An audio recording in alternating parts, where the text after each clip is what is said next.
길에 주님의 전을 찾으신 여러분 모두를 주님의 이름으로 환영합니다.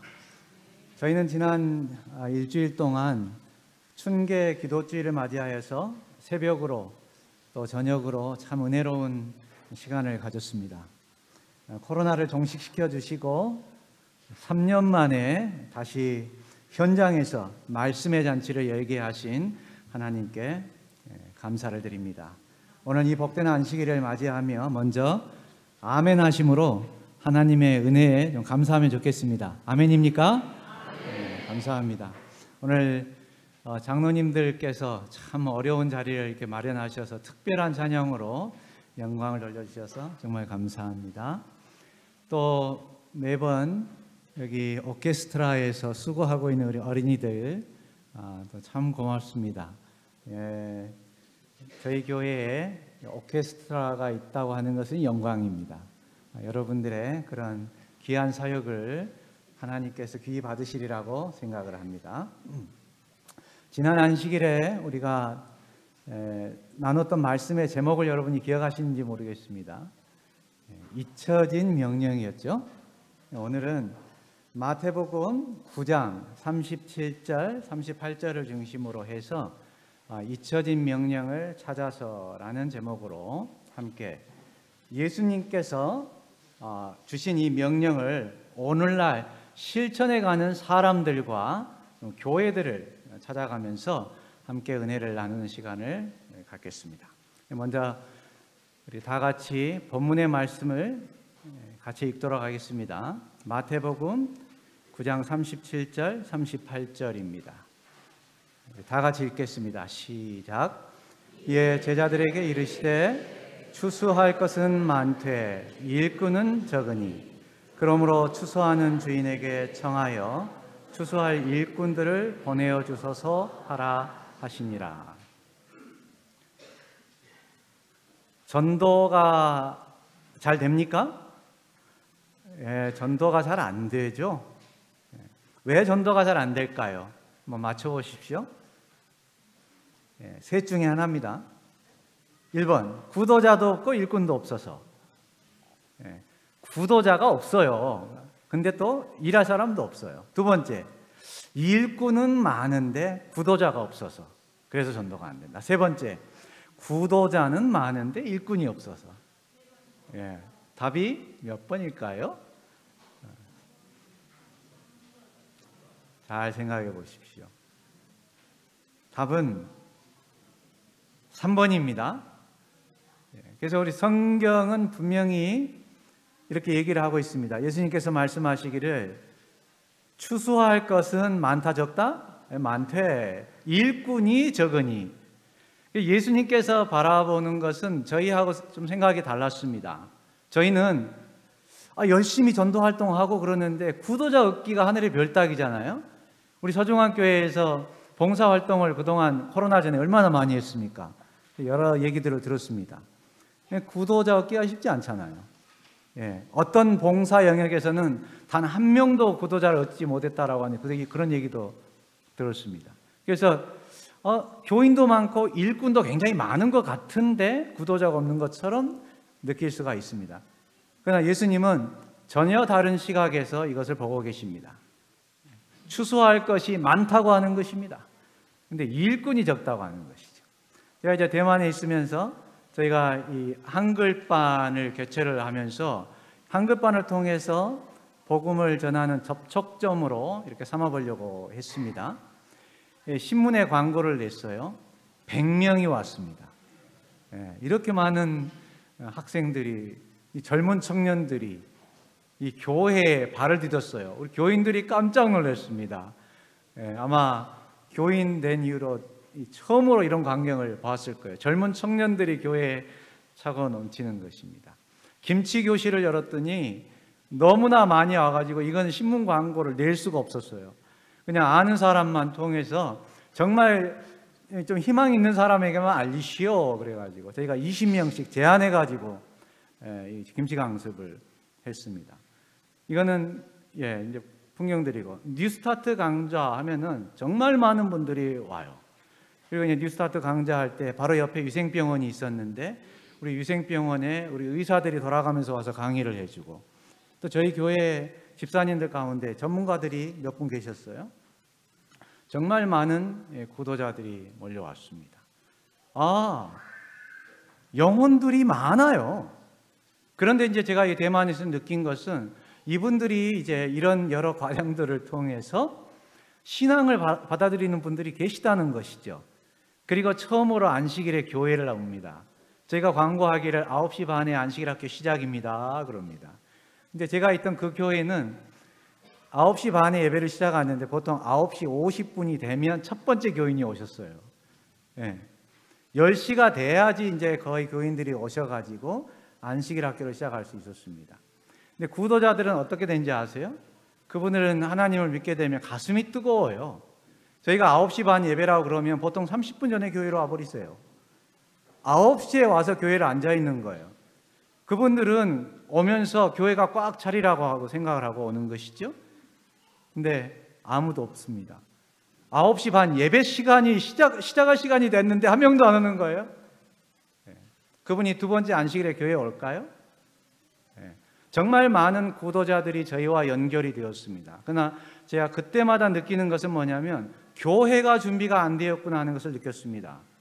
그때마다 느끼는 것이 바로 이 일꾼이 부족하구나, 교인은 많은데 일꾼이 부족하구나 하는 것을 실감했습니다. 우리 서중환 교회는 어떻습니까? 구도자가 없을까요? 저는 절대 그렇게 생각하지 않습니다. 우리가 지역사회 필요를 조금만 알아서 그들의 필요를 채우려고 한다면 정말로 많은 사람들을 만날 수 있게 될 것입니다. 사실 교회가 준비가 되면 하나님께서 영혼을 보내주십니다. 영혼은 저희가 가서 찾아오는 게 아니에요. 교회가 준비가 되고 성도들이 준비가 되면 하나님께서 영혼을 보내주시는 경험들을 많이 했습니다. 초대교회에서도 초대교회가 성장하는 그 모습들에 그 매번 나온 단어가 주께서 구원 얻는 사람들을 날마다 더하시니라 그랬어요. 하나님께서 더해 주시는 것입니다. 문제는 뭡니까? 추수할 거는 많아요. 일꾼이 부족합니다. 그리고 예수님께서 저희로 하여금 하나님께 어떻게 기도하라고 그러셨어요? 일꾼을 보내달라고 기도하라고 하시는 것입니다. 오늘 우리 서중환 교회에 정말 필요한 것은 일꾼입니다. 에베소서 4장 11절 12절에 이런 말씀이 있습니다. 그가 혹은 사도로 혹은 선지자로 혹은 복음 전하는 자로 혹은 목사와 교사로 주셨으니 이는 성도를 온전케 하며 봉사의 일을 하게 하며 그리스도의 몸을 세우려 하심이라. 여러분, 여기에서 일꾼을 세우는 사역에 대한 부분을 한번 찾아보시기 바랍니다. 어디가 있을까요? 자, 이 말씀을 한번 조목조목 보겠습니다. 11절. 여기 11절에 언급된 사도, 선지자, 복음 전하는 자, 목사, 교사. 그죠? 사도, 선지자, 복음 전하는 자, 목사, 교사. 어떤 사람들일까요? 사실은 다 같은 일을 하는 사람들이에요. 하나님이 교회에 주신 직분자 중에서 목회자들에 대한 다 다른 이름입니다. 여러분. 자세히 보시면 다 다른 사람 같지만 한 사람이에요. 사도요, 선지자요, 복음 전하는 자요, 목사요, 교사요. 왜 하나님께서 교회에 오늘 이 직분 맡은 사람을 허락하셨냐? 목사를 왜 주셨냐? 이게 얘기입니다. 사도 바울은 여기서 하나님께서 오늘 당신의 남은 교회에 목사를 보내신 이유를 아주 분명하게 얘기를 하고 있는데 12절에 왜요? 이는 성도를 온전케 하기 위해서 목사를 보내셨다라고 얘기를 했어요. 그러니까 이거는 목회자 사역의 목적입니다. 목사님들이 하셔야 될 일은 뭐냐면 성도를 훈련시키는 일이라고 분명히 정의를 내렸어요. 그 다음에 봉사의 일을 하게 하며, 이건 누구의 일일까요? 이거는 우리 성도님들의 사역이에요. 그러니까 이 목사는 무슨 일을 해야 되냐면 평신도를 우리 성도님들을 훈련시켜 가지고 우리 성도님들이 나가서 사역할 수 있도록 훈련하는 일을 목회자에게 맡기셨다고 하는 것입니다. 그렇게 함으로써 그리스도의 몸을 세우려 하심이라. 그래서 목회자와 평신도 사역의 최종 목적은 뭐냐면 이 교회가 서는 것입니다. 이것이 하나님께서 계획하신 거예요. 네. 목사 혼자서 성경 가르치고 방문하고 설교하고 교회 일 다 하라는 게 아니에요. 네. 목사가 해야 될 일 중에 정말 중요한 일이 있으면 그게 뭐냐면 우리 성도들을 훈련시켜서 하나님의 일꾼 삼는 이 일을 하라는 것입니다. 그렇게 할 때 목사가 목사 일을 하고 우리 성도님들의 일을 하게 될 때 하나님의 이 교회가 서는 하나님의 그 최종 목적이 이루어진다 하는 말씀입니다. 교회증언 9권 117페이지에 있는 말씀입니다. 이 지상의 하나님의 사업은 우리 교회의 교인으로 구성된 남녀들이 그 사업에 함께 동원되어 그들의 노력을 목사들과 교회 직원들로 더불어 연합시키기 전에는 결코 맞춰질 수 없다.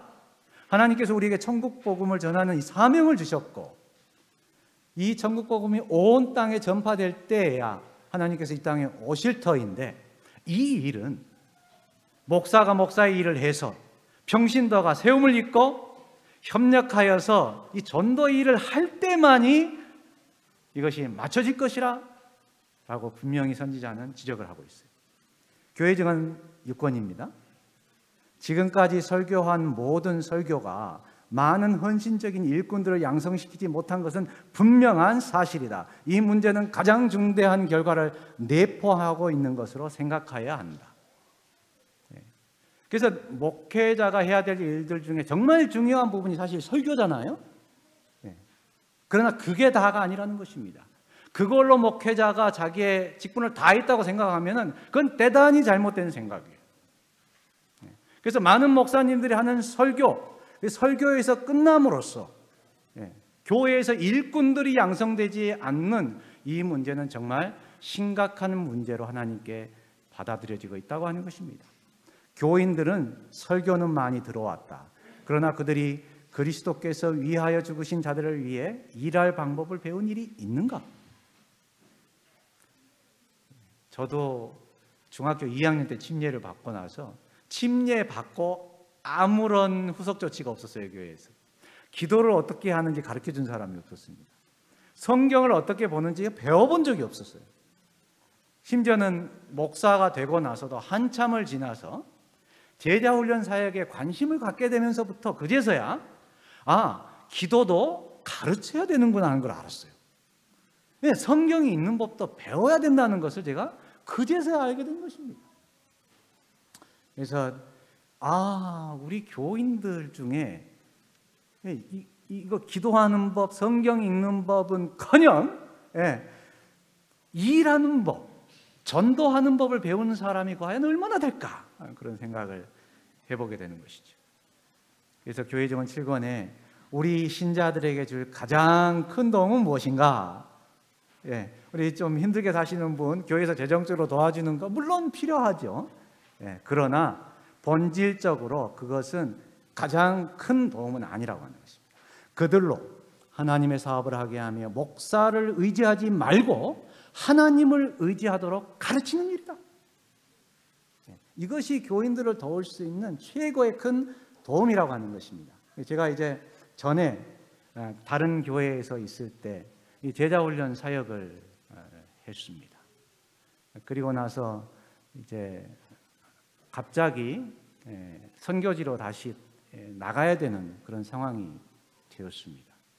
제자훈련 사역을 하면서 교회가 아주 뜨거웠어요. 정말 저희들이 즐겁게 했습니다. 매주 일요일 저녁에 모여가지고 같이 말씀을 보고 토론하면서 기도하면서 교회 이 사역들을 우리가 고민하면서 이렇게 하던 중에 제가 갑자기 선교지로 가게 되면서 이분들이 정말 힘들어했어요. 그래서 정말 하필 원망 아닌 원망들을 하면서 심지어는 거기에서 눈물을 흘리면서 합회에 호소하시는 분도 계셨다고 하는 것을 들었어요. 그러면서 그분들이 내가 교회를 지금 30년 이상을 다녔는데 이렇게 가슴이 뜨거운 적은 처음이라고. 정말 이렇게 체계적으로 제자 교육을 받아본 적이 없습니다. 이제 시작했는데 목사님을 빼가면 어떻게 합니까? 그래서 그분들이 아주 강력하게 호소하시는 그런 소리를 지금도 제가 생생하게 기억을 하고 있습니다. 제가 정말 이 말씀이 읽을 때마다 가슴에 와닿아요. 우리 신자들에게 줄 가장 큰 도움은 그들로 하나님의 사업을 하게 하며 목사를 의지하지 말고 하나님을 의지하도록 가르치는 일이다. 정말 그분들의 그런 간증을 들으면서 정말 우리 성도들이 갈급해하는 것이 무엇인지를 알았습니다. 예수님은 그래서 그분이 이 땅에 오셔서 그 사역을 하셨어요. 예수님께서 그냥 말씀만 하시고 그분은 따로 사신 게 아닙니다. 그분이 오셔가지고 이것을 직접 몸소 우리에게 모본으로 보여주셨습니다. 그분이 이제 30세 공생애를 시작하시고 3년 반 동안 하늘을 승천하시기 전까지 그분의 대부분의 사역은 12제자를 세우는 일이었어요. 나중에 70인 제자를 세우셨고, 그 다음에 예수님께서 승천하시고 나서 늦은 비성령, 오순절 성령이 내릴 때 다락방에 모인 사람이 120명이라고 했어요. 그리고 나서 그들을 통해서 초대교회가 세워졌고, 초대교회에서 이런 엄청난 제자훈련 사역과 전도를 통해서 큰 부흥을 보게 되는 것을 우리가 기억을 하고 있습니다. 오늘은 좀 순서를 바꿔서 좀 중간에 토론 시간을 가져보겠습니다. 지금 이토록 분명한 이 일꾼 양성, 이 제자훈련에 대해서 왜 우리 재림교회는 제자훈련 사역이 잘 안 될까? 그 이유가 뭐라고 생각하시는지 여러분 옆에 분들과 좀 잠깐 좀 토론을 해보시기 바랍니다. 제가 한두 분 좀 앞으로 오늘 모시겠습니다. 그래서 왜 우리 교회는 이 제자훈련 사역이 잘 안 될까? 우리 서중환 교회만 생각하지 마시고 사실 우리 한국에 있는 우리 재림교회 대부분이 이 제자훈련 사역과는 굉장히 거리가 먼 사역을 해요. 잘 되는 곳들이 몇 곳 있지만 대부분이 이 사역에 있어서 실패하고 있습니다. 왜 우리 교회는 제자훈련 사역이 이렇게 안 될까요? 예수님께서 그토록 강조하시고 친히 모본으로 보여주시고 초대교회에서 샘플로 이것을 보여주시고 성공이 보장된 사역임에도 불구하고 왜 우리가 이렇게 여기에 관심이 없을까요? 왜 이렇게 안 될까요? 이유가 뭘까요?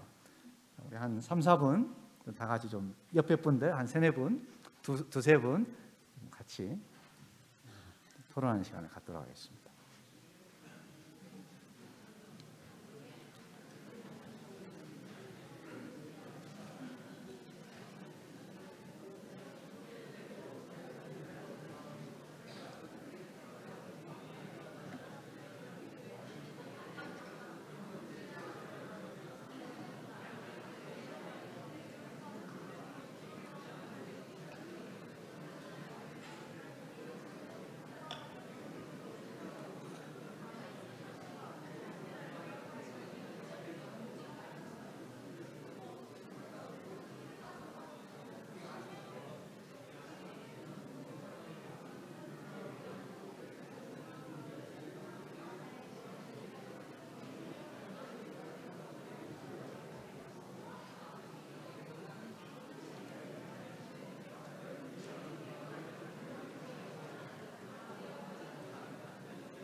네, 감사합니다.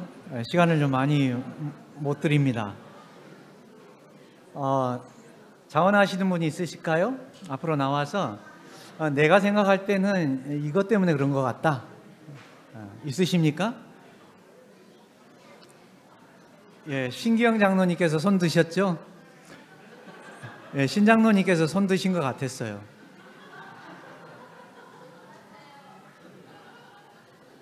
감사합니다. 앞으로 나오셔서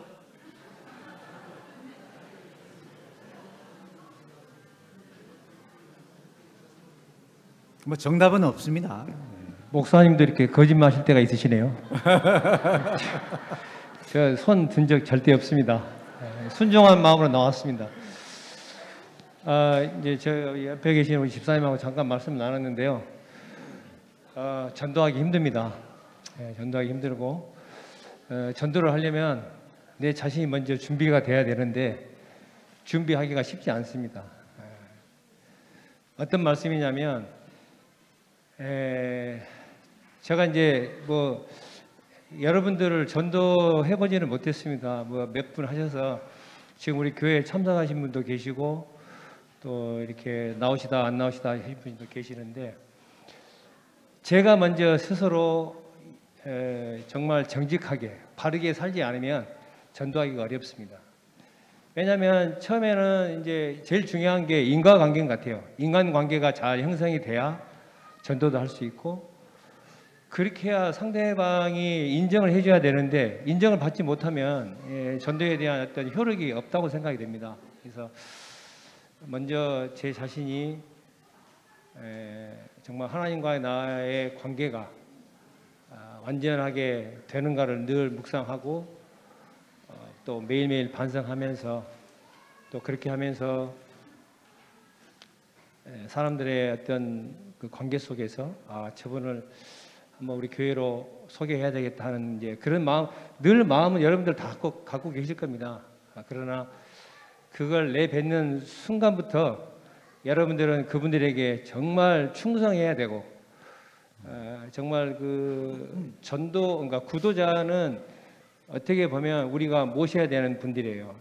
잘 모시고 정말 그분들에게 잘 함으로써 최소한의 어떤 그 전도가 되지 않나 이런 생각을 가져봅니다. 그래서 두서없이 말씀드렸습니다. 네, 감사합니다, 장로님. 장로님께서 이미 정답을 말씀하셔서 제가 사실 내가 먼저 제자가 돼야 된다는 말씀을 하신 거예요. 내가 먼저 예수님의 제자가 돼야지 다른 제자를 만들 수 있는데 그게 힘든 거죠. 왜 우리 재림교회는 왜 제자훈련 사역이 잘 안 될까? 그 이유가 무엇일까? 아주 간단합니다. 어렵기 때문에 그래요. 장로님께서 포인트를 잘 잡으신 거예요. 어려워요. 제자훈련 사역이 굉장히 어렵습니다. 먼저는 내가 예수님의 제자가 돼야 되는데 그것이 어렵고 그 다음에 또 다른 제자를 만든다고 하는 것이 어렵습니다. 그걸 어디서 볼 수 있냐면 예수님께서 12제자 교육을 하셨잖아요. 3년 반 동안 저희들은 제자 교육을 한다고 그러면서 일주일에 한 번 정도 모이는데 예수님은 3년 반 동안 같이 먹고 자고 같이 생활하셨어요. 하나님의 아들이 가르치는 그 기술이 어떨까요? 최고의 가르치는 방법 아니에요? 그 최고의 스승에게 12명의 제자가 배웠단 말이에요. 심지어는 예수님이 온갖 기적들을 다 행하시고 최고의 설교를 하셨고 그런데 예수님의 제자 교육은 어땠습니까? 여러분 성공했다고 생각하세요? 처음에는 실패했어요. 예수님께서 십자가에 달려 돌아가실 때 3년 반이나 훈련시켜 놨는데 십자가에 달려 돌아가실 때 정말 제자들의 도움이 필요할 때 제자들 어떻게 했어요? 다 도망가 버렸잖아요. 제자 교육이 쉬워요? 아니에요. 정말로 힘듭니다. 여러분 3년 반 동안 하나님의 아들이 이 땅에 오셔서 12명을 3년 반 동안 그 엄청난 그런 능력을 가지고 훈련시켰음에도 불구하고 실패했단 말이에요. 그리고 나서 예수님께서 십자가에 달려 돌아가셨잖아요. 죽고 나서 부활하시고 나서 제자들을 불러가시고 성경을 다시 가르쳤습니다. 그래가지고 제자들이 다시 쓴 거예요. 제자 교육을 할 때 죽을 각오를 해야 돼요. 예. 정말 내가 영적으로 죽어버리는 경험이 없으면, 나의 삶을 완전히 포기하고 내가 정말 예수님의 제자가 되는 경험이 없이는 또 다른 제자를 만들 수가 없습니다. 정말 어려워요. 근데 이런 예수님의 잊혀진 명령을 찾아서 일꾼을 키우는 사람들이 있어요. 정말 감사하게도 하나님께서 저에게 그런 분들 중에 최고의 스승 3명을 만나게 하셨습니다. 그 중에 하나가 제가 바로 이 대만에서 선교사 사역할 때, 지난주에 제가 이 교회를 소개시켜 드렸죠. 예, 이렇게 멋진 교회 건물, 삼육대학교 기념교회라고 하는 이 엄청난 교회가 이제 문을 닫기 직전까지 되었단 말입니다. 그래서 여기서 이제 제자훈련 사역을 나중에 하나님께서 복을 주셔서 이 교회가 다시 꽉 찼어요. 그 사진을 제가 안 가져왔는데 꽉 찼습니다. 그래서 제가 이거 한국으로 돌아오면 목회자가 바뀔 때 이 사람들 또 떨어져 나갈 수 있겠구나 고민하다가 기도하다 하나님께서 교인들을 훈련시켜라. 그래서 이제 제가 지난주에 이어서 이 합회장님과 계속 대화하던 가운데 바로 일요일 교회의 제자훈련 사역과 소그룹 사역을 전담하는 바로 이 황전도사님이라고 하는 이분을 통해서 제자 교육을 받게 됐어요. 1년 동안. 근데 이분의 헌신을 보면서 일요일 교회가 제자훈련 사역이 되는 이유를 알았습니다. 첫 번째, 이분이 이제 저희 교회 안식일 교회 이 진리를 받아들이고 나서 저희 교회에 대한 마음을 여니까 그 헌신도가 정말 엄청나더라고요. 자기가 사는 집에서 저희 교회까지 오토바이로, 대만은 오토바이를 많이 타요. 오토바이로 1시간 거리라고 그랬어요. 왕복 2시간인데 그걸 매주일 와가지고 해주는 거예요. 근데 어느 날은 1년 동안 했거든요. 꼬박 1년 동안 한 주일도 쉬지 않고 어느 날 이분이 와서 이제 딱 그날 제자훈련을 시작하기 전에 오늘은 제가 날았습니다 그래요. 날았대요. 얘기를 들어보니까 오다가 오토바이가 자동차하고 정면 충돌을 한 거예요. 그러니까 이분이 휙 날아가지고 차 뒤편으로 떨어졌어요. 근데 하나님께서 지키셔가지고 아무도 다친 데가 없어. 일어나서 보니까는 멀쩡한 거예요. 털 털고 오토바이 타고 지금 제자교육 저희 교회에 오고 있는 중이었잖아요. 그래서 시간 내에 와야 되니까 털 털고 오려고 그러니까 그 자동차 기사가 나와가지고 깜짝 놀래가지고 이게 지금 뭔 일이냐고. 네? 지금 빨리 병원 가서 검사해야지. 이게 날랐지 않냐고. 근데 이분이 다친 데 없는 것 같으니까 괜찮다고. 그냥 가시라고. 하나님 믿는 사람인데 하나님께 감사하시라고. 이거 보내려고 그러니까 이 기사가 아니 절대 안 된다고. 그래서 그러면 명함을 드릴 테니까 분명히 조금 있으면 증세가 나타날 거라고. 그래서 몸이 안 좋으면 연락하시고 병원 반드시 가셔야 됩니다. 그래서 왔다는 거예요. 여러분 제자훈련을 아마 받아보신 분들은 알 거예요. 사실 우리 교회 일주일 화, 금, 토 교회에 오고 교회 여러 사역들 하면서 또 하루 이 시간을 내가지고 제자훈련하는 게 사실 하루 이틀도 아니고 매번 하다 보면 피곤합니다. 어떨 때는 쉬고 싶을 때도 있어요.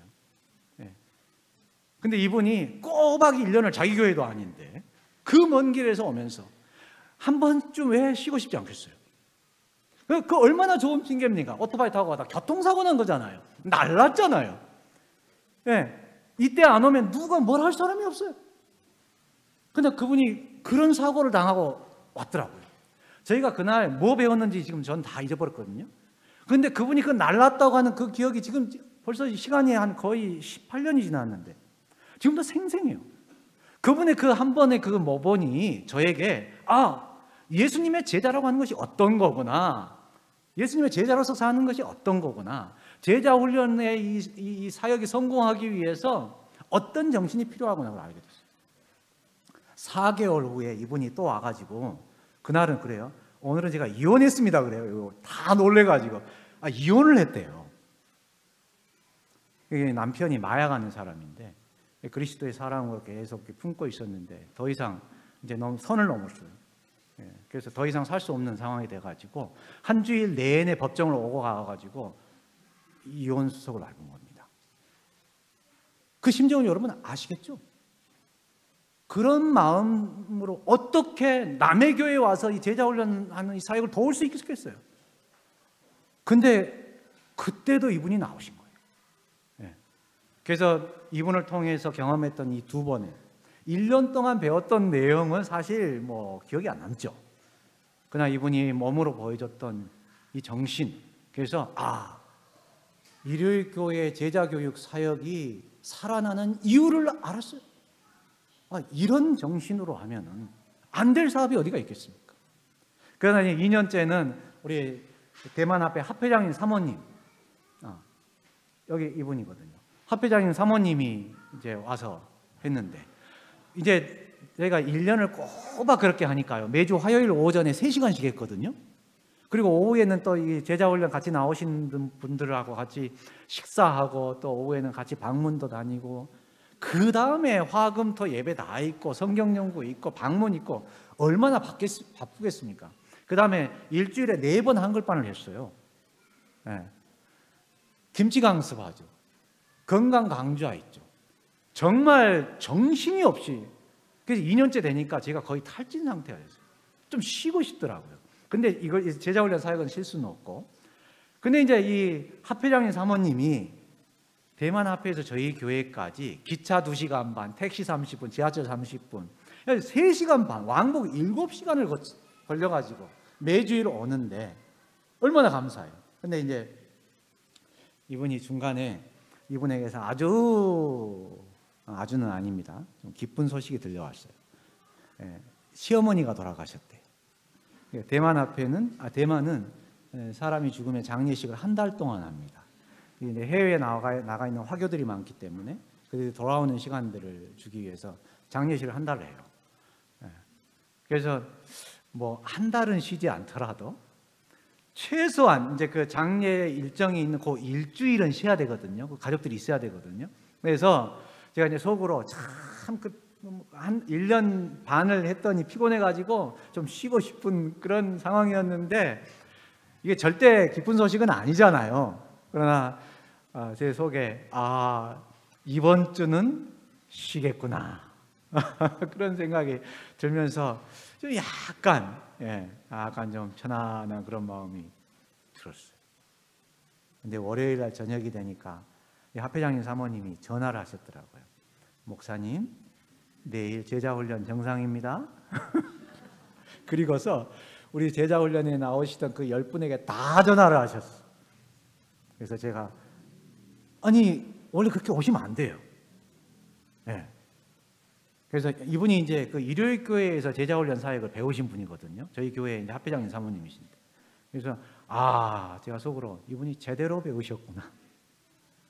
그래서 이 두 분의 스승을 통해서 제자훈련 사역이 정말 어렵지만, 그래서 안 되지만, 그러나 이 사역은 반드시 해야 되는 사역임을 배웠습니다. 이렇게 정말 2년의 제자훈련 사역이 끝나고 핀수여식을 하고 이제 교회의 여러 사역들의 변화를 좀 주었고, 소그룹을 이렇게 만들었고 이렇게 했습니다. 그 다음에 이제 세 번째 분이 바로 이 조니용 장로님입니다. 이 호주에서 아주 열심히 활동하고 있는 화교입니다. 화교 출신인데요. 이분이 지금 대만 앞에서 강습회하는 모습이고, 이거는 우리 한국에 여러 차례 왔습니다, 여러분. 조니용 장로님 여러 차례 와가지고 제자 훈련을 해야 된다고 하는 것을 얼마나 정말 열심히 우리에게 그 사명감을 심어줬는지 모릅니다. 이분이 전 세계를 다니면서 이 사역을 펼치고 있습니다. 잊혀진 명령을 찾아서 일꾼을 키우는 교회들이 있습니다. 또 그 교회 가운데 하나가 지난 시간에 말씀드렸던 바로 이 호주 게이트웨이 교회입니다. 여기 사진에는 제가 좀 살이 좀 쪘죠? 원래 제가 좀 살이 쪄 있던 사람이에요. 근데 작년에 아파서 살이 빠졌습니다. 원래 이렇게 호리호리지 않는데, 이렇게 호주에 가서 이제 이 조니용 장로님이 다니는 그 교회, 이 교회가 제자훈련 사역을 중심으로 해서 정말 제대로 발전하고 있다고 하는 그 소식을 듣고 이 교회를 방문하게 되었습니다. 안식일 학교, 오늘 좀 간단하게 이 교회가 어떻게 이 제자 훈련을 통해서 이 교회가 탈바꿈했는지 좀 알려드리려고 해요. 예배 형식이 크게 두 가지가 있어요. 예배 중심의 교회가 있고, 교회가 크게 두 가지가 있는데 예배 중심의 교회가 있고 선교 중심의 교회가 있어요. 우리 서중앙교회는 뭘 중심으로 하는 교회인지 여러분 좀 생각해 보실 필요가 있어요. 예배 중심의 교회는 하나님께 예배하기 위해서 모든 프로그램들이 거기에 맞춰서 다 조율이 되어 있습니다. 예배에 맞춰져 있어요. 선교 중심의 교회는 구도자를 중심으로, 선교를 중심으로 모든 게 짜져 있어요. 네. 이 게이트웨이 교회는 원래 예배 중심의 교회였습니다. 그러나 이분들이 이 제자 훈련 사역을 하면서 이 성경을 연구하다 보니 교회의 바람직한 방향은 예배 중심이 아니라 선교 중심, 하나님께서 교회에 맡긴 이 선교의 사명을 감당하는 것이 진짜 교회구나, 거기에 대한 이해를 하게 됐어요. 그리고서 모든 예배를 선교 중심으로 바꿨습니다. 그 중에 하나가 이제 이 안식일 학교 교과반입니다. 저희 지금 9시 반에서 10시까지 우리 교장 선생님을 중심으로 해서 안식일 학교를 하죠. 그 다음에 10시부터 10시 반까지 교과 공부를 한단 말입니다. 근데 이제 제가 대만에서 있었던 것처럼 우리 서중앙교회는 정말 감사해요. 제가 사실 와서 좀 놀랐어요. 9시 반이 되니까 우리 교인 성도님들이 거의 다 오셔요. 좀 여러분 정말 얼마나 감사하고 하나님께서 크게 칭찬하실 줄 믿습니다. 근데 제가 있던 그 많은 교회들은 교인들이 대부분 지각을 해요. 근데 구도자들은 하여튼 빨리 와요. 그래서 이게 전도의 장애가 됐어요. 근데 이 게이트웨이 교회에도 그 비슷한 문제가 있었답니다. 그래서 이 교과반을 아예 앞으로 당겨버렸어요. 그러니까 9시 반에 안식일 학교가 시작되는데 여기는 이 교과반을 9시 반 땡 하면 시작을 해요. 교인들이 교회에 오면 자동적으로 어디로 가냐면 자기 반으로 가요. 본당으로 오지 않아요. 안식일 아침에 교회로 오면 교인들이 다 자기 반으로 찾아 바로 가버립니다. 그러니까 구도자들이 와도 할 말이 있어요. 그죠? 지금은 다 반으로 흩어져서 공부하는 중이라고. 그 구도자는 자기 반으로 들어갑니다. 그래서 교인들이 지각해도 전혀 구도자 관리에 문제가 없어요. 그 다음에 이제 이렇게 할 경우에 그 교과반 그 시간 활용이 훨씬 더 좋습니다. 만일에 토론을 좀 더 오래 하고 싶은 반은 조금 일찍 오시면 돼. 그 반에서 조절을 해가지고. 그죠? 그 다음에 이제 이 안식일 학교 시간을 통해서 또 제자 훈련을 시키는 제자 훈련 반이 있어요. 그러니까 이 교과 공부 시간에 우리 지금 반들이 다 있죠. 또 그 중에 제자 훈련만 하는 반이 따로 있어요. 여기 한번 보겠습니다. 이게 제자 훈련 반이에요. 교과 반에 이제 하는 제자 훈련 반입니다. 제자 훈련 반은 한 3명, 많아야 4명이에요. 그러면 이제 이 패스트 제자 훈련 반은 사실 1시간으로도 시간이 부족하거든요. 그러면 9시 반에 예배를 드리는데 이분들은 자기들끼리 서로 의견 맞춰가지고 9시에 오시는 거예요. 9시에. 그러면 공부할 수 있는 시간이 충분히 확보가 되는 겁니다. 그래서 이 어려운 문제를 동시에 두 가지를 해결을 했더라고요. 그리고 나서 이제 교과 공부가 10시 반에 끝나면 10시 반부터 11시까지 그때 안교를 하는 거예요. 근데 안교를 어떤 식으로 하냐면 그때 이제 준비 찬미, 경배와 찬양 이런 걸 이때 하는데 한 20분 정도 정말 은혜롭게 저희 교회처럼 몇 분의 경배와 찬양 인도하신 분이 나와가지고 그때는 교인들이 거의 다 와 있거든요. 그래서 충분하게 찬양을 부르고 그 다음에 이제 매주일 한 10분 이 남은 시간으로 선교지방 소개도 하고 아주 간단하게 하는 거예요. 그래서 교장 선생님이 부담이 없어요. 저희 교회는 우리 양 집사님이 너무나 잘하셔가지고 이 교과 공부 시간, 그 안식일 시간이 너무나 은혜로워요. 제가 지금 빈말이 아니에요. 너무 감사해요. 근데 사실 우리 헌암합회 교회만 해도 이 30분이라고 하는 이 안식일 학교 시간을 어떻게 운영할지를 몰라가지고 어려움 당하는 교장 선생님들이 대부분입니다, 여러분. 이 교회는 그 문제를 간단히 해결했어요. 그 교과와 설교 예배 시간 중간에다 이걸 넣으면서 한 20분은 찬양의 시간으로 갖고 10분만 어떻게 하냐면 선교 지방서계도 하고 국내 선교 시간도 갖고 뭐 간증의 시간도 갖고 그래서 아주 필요한 그런 시간으로 이렇게 그 다음에 이제 이렇게 잘못 넘어갔습니다. 설교 예배로 들어가는데요. 이 교과반이 이 특징이 교과반의 교사들이 여러분 보시면 여기도 이제 그 교과관 가운데 하나인데요. 이 두 분이 교사예요. 두 분이. 지금 다른 데도 지금 보면은 다 두 사람씩이에요. 그래서 여기 가가지고 보니까 참 특이하더라고요. 교사가 다 둘이야.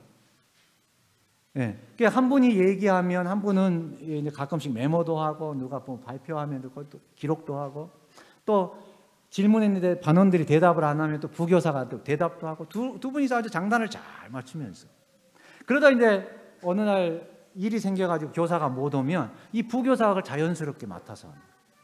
그래가지고 이 자체가 제자 교육이에요. 전부 다 2명씩이에요. 그 교과반에서 각 교과반에 2명의 교사가 있으면서 나중에 이제 교과반을 다시 분가할 때 자연스럽게 부교사가 그 반으로 교사로 넘어가면서 또 다른 부교사 양쪽에게 자연스러워 현장에서 제자 교육을 시키는 것을 보게 됐습니다. 여기도 2명이에요. 이분과 이분이 교사입니다. 모든 교과반이 그렇게 돼 있어요. 여기 지금 제자훈련반이죠. 여기 1명이 제자훈련 받는 대상이고 2명이 교사예요. 제가 이분들 그 성경 교수 가르치는 거 가봤거든요. 그 뭐 도서관에서도 하고 맥도날드에서도 하고 그래요. 호주는 집에서 잘 안 하더라고요. 개방을 안 하는지. 근데 반드시 교사가 2명 갑니다. 1명에게 성경을 가르치는데 2명이 가요. 그러니까 현장에서 제자 교육을 시키는 거예요. 직접 보면서. 그분이 이렇게 보면서 배우니까 자연스럽게 제자 양성이 되는 것이죠. 그 다음에 점심시간. 우리 서중환 교회도 안식일에 식사 준비하시느라 힘들죠? 뭐 저는 거쳐오는 교회마다 이 식사 문제 때문에 참 어려움을 많이 경험을 했었습니다. 그래서 호주 교회에 갔을 때 이 게이트웨이 교회는 그러면 식사 문제를 어떻게 해결했을까? 유심히 그 당시에 세 교회가 개척이 돼 있어서 다 가봤는데 저희 교회처럼 구역반으로 돌아가면서 해요. 그런데 식사 준비를 다 집에서 해옵니다. 단 식사가 아주 단순해요. 여기 보십시오. 이게 다예요. 접시에 있는 게 이게 다예요. 아주 단순하게 먹습니다. 그래서 여러분 우리 안식일 점심시간 좀 많이 안 찾으시면 좋겠어요. 집에서 다 너무 잘 먹잖아요. 안식일에는 우리가 조금 드시면 그게 더 은혜가 있을 것 같아요. 이분들 그리고 이제 어지간한 거 다 준비해 오고 그다음에 이제 아침에 와서 이 전기밥솥 할 건 다 해놓고 예배 드려요. 정상 예배가 끝나면 나와가지고 10분 안에 다 해결해 버려요. 예배 끝나면 내려와서 10분 안에 해결합니다. 이것도 지금 다른 교회 이분들이 개척한 교회 점심 식사를 제가 찍은 건데요. 여기는 그날 햄버거 나오더라고요. 주스 집에서 가져오고 과일, 햄버거 이게 다예요. 예배 끝나면 햄버거에다 재료만 넣는 거예요. 이미 준비해 온 거. 충분했어요. 배고프지 않아요. 아주 좋았습니다. 그래서 이 점심 식사를 아주 은혜롭게 해결하는 것을 보게 됐어요. 10분 동안 이분들이 점심 식사 준비할 동안에 다른 분들은 뭐 하냐? 그때 이제 각 구역별로 뭐 생일이 있으면 같이 우리 생일 축하하고 그런 일들을 하는 것입니다. 전도 활동도 구역별로 합니다. 교회 전체적으로 하는 행사가 거의 없어요. 각 구역에서 일주일에 한 번씩 밖으로 나가서 이런 성경 탁자, 바이블 테이블이라는 걸 이렇게 만들어 놓고 그 위에다 우리 뭐 DVD, 동영상 DVD나 전도 책자, 그다음에 설문지 조사하는 것들 이런 거 놓고 이렇게 있는 거예요. 그래서 한 사람은 여기 그냥 지켜요. 그다음에 또 한 사람은 주변에 어슬렁거리다가 누가 지나가면 설문조사해요. 설문조사 내용이 간단하면서 꼭 필요해요. 우리 여기 지금 옆에 교회에서 왔는데 앞으로 이러한 세미나를 하려고 한다. 부부 세미나, 스트레스 세미나, 뭐 1분 요리 강습, 뭐 그래서 혹시 관심 있는 거 있으면 체크해달라. 간단하잖아요. 전혀 거부감이 없어요. 체크하면 전화번호 남기게 해요. 네. 돌아다니면서 그냥 부담 없이 이렇게 하는 거예요. 그 다음에 이분은 뭐 하냐? 그냥 가만히 서 있어요. 누가 지나가도 잡지도 않아. 가만히 서 있어요. 근데 이렇게 펼쳐놓고 있으니까 지나가다가 사람들이 이렇게 가다가요. 가다가 이렇게 다시 와요. 저게 뭐냐? 가다가 꼭 돌아오는 사람들이 있대요. 그럼 그 사람하고 얘기를 해줘요. 아, 이거 여기 이제 이 DVD가 여기 무슨 DVD 뭐 예언에 대한 것들 그다음에 전도 책자들 이게 뭔데 우리가 무료로 대여해 준다. 보시고 일주일 후에 돌려주면 또 다음 거 준다고. 그다음에 설문지 조사도 이렇게 하게 하고 우리 이런 여러 세미나들이 있다고. 예, 관심 있으면 오시라고. 근데 이렇게 매주일 수요일 각 구역별로 일을 하는 거예요. 각 구역별로 전도 활동. 그래서 여기에서 끊임없이 구도자들이 그 구역으로 들어오는 겁니다. 그리고 이 일 있고 나서 그 다음에 하는 게 바로 이 전도지 문급이에요. 네, 이 사람들이 끝나면 탁자 다 접고 차에 실어 놓은 다음에 전도지 돌려요. 전도지 돌리는 것도 그냥 우체국에 넣어요. 아니, 우체통에 넣고 다니다가 혹시 사람 만나고 관심이 있을 듯 하면 전도지 주면서 좀 설명하고. 그런데 나가면 영혼을 주십니다. 하나님께서. 전도가 어렵지만 나가면 영혼을 주셔요. 그래서 이거는 소그룹입니다. 금요일 저녁 예배 시간 저희는 지금 교회에서 예배 드리잖아요. 이분들은 이 전도 중심의 교회를 만들기 위해서 금요일 저녁 예배 시간을 교회에서 각 소그룹으로 다 바꿔버렸어요. 이 게이트웨이 교회의 모든 소그룹은 다 금요일 저녁 6시 반부터 10시까지. 이제 이 소그룹을 구체적으로 어떻게 하는지는 제가 다음 주에 마지막으로 이제 이 시리즈 마지막으로 다음 주에 좀 그런 것들을 설명을 드리려고 합니다. 그래서 금요일 저녁 예배 시간에 각 소그룹에서 근데 이제 이 소그룹이 있기 전에 목요일 날 여기에서 이제 전화를 담당하시는 사람이 있거든요. 목요일 날 그 수요일에 해서 만났던 사람들, 설문지 적었던 사람들 다 전화를 돌려요. 가지고 내일 저녁 누구 집에서 이렇게 우리가 맛있는 저녁 식사를 준비해 놓고 우리 서로 이렇게 유학생들끼리 교제하는 시간이 있습니다. 오세요.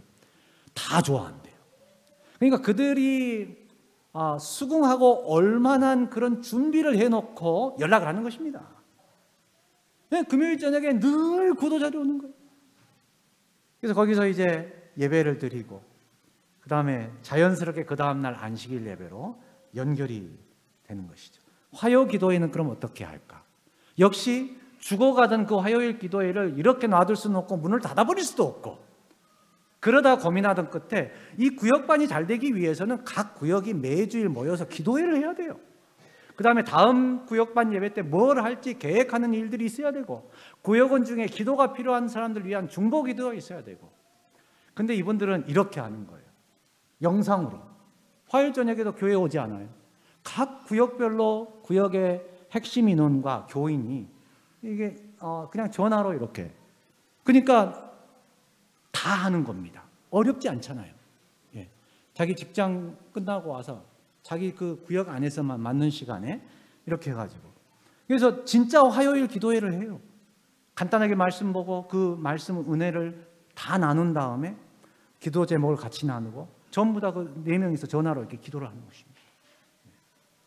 그래서 제가 이제 이 게이트웨이 교회에서 이렇게 돌아오면서 이 그림을 이해를 했어요. 제자 훈련이 살기 위해서는 이 제자 훈련이 살기 위해서는 전도 활동을 해야 돼요. 구도자가 새로 들어와야 침례를 줘가지고 그 사람을 제자 훈련을 시키잖아요. 이 일이 계속 일어나는 것입니다. 그 다음에 이 제자 훈련이 살기 위해서는 소그룹 활동이 있어야 돼요.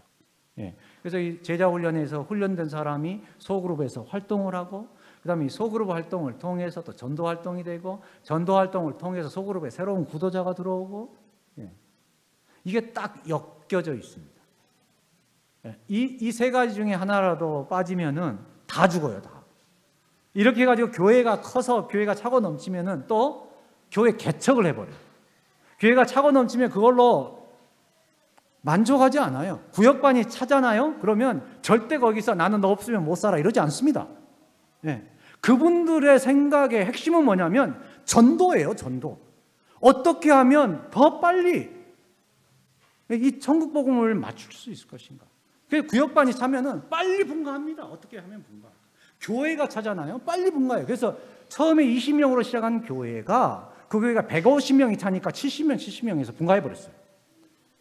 또 차니까 또 분가해가지고 지금 4번째 교회를 개척했단 말이에요. 그래서 이 개척하고 또 다시 이게 세계가 돌아가면서 또 교회가 성장하면 또 개척하고. 그래서 이 교회를 보고 오면서 이것이 제자훈련 사역이구나. 이렇게 하면 되겠구나. 제가 이런 희망을 갖게 되었습니다. 그리고 이제 제가 그동안 계속 이 중화권에서 각 교회에서 다니면서 가르친 것이 바로 이거였어요. 그분들이 지금 이렇게 막혀 있는 그 담들에서 좀 어떻게 뛰어넘을 수 있는 길들을 보여주는 일들을 했습니다. 오늘 말씀을 마치면서 오늘 이제 마태복음 9장을 중심으로 3가지에 대해서 우리가 함께 생각을 해봤습니다. 첫째, 추수할 것은 많습니다. 그러나 일꾼이 적습니다. 두 번째로, 잊혀진 명령을 찾아서 일꾼을 키우는 사람들 중에 3명을 우리가 살펴보았습니다. 잊혀진 명령을 찾아서 일꾼을 키우는 교회들을 우리가 살펴보았습니다. 우리 서중한 교회 모든 성도들도 예수님의 일꾼이 되어서 또 다른 제자를 세우는 일에 헌신하기를 바라면서 말씀을 마치도록 하겠습니다.